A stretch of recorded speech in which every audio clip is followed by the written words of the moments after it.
Divorce changes everything, including your relationship with money. So let's take this one step at a time. First, structure. Open new accounts in your own name, checking, savings, credit, everything separate. Pull your credit report. You don't have to judge it, just see it. Then get clear on your actual expenses, not the estimate, the truth.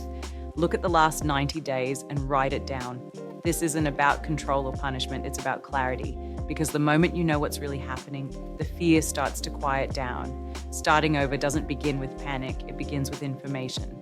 When two lives separate, your finances have to as well. Your first goal isn't saving, it's establishing independence. That means your own checking account for bills, a high-yield savings account just for you, credit cards in your name only. You're not erasing the past, you're creating new boundaries that protect your future. This is financial autonomy, and it's the foundation for everything else you'll build. There's a natural impulse to catch up, to fix, to rebuild, to make up for lost time, but your new financial life doesn't need speed, it needs stability. Start with your essentials. Cover your needs comfortably, then build a small cushion. $500, then $1,000. It's not a grand gesture, it's a signal of safety, a reminder that you're capable and that security is something you can rebuild, one step at a time.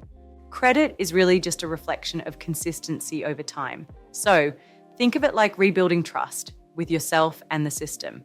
Pay on time, keep balances under 30%, and when your score improves even slightly, recognize that progress. Every small win is a data point that says you're back in control, and that control isn't cold, it's peaceful. Now, here's where it gets exciting. You get to redefine what wealth means to you.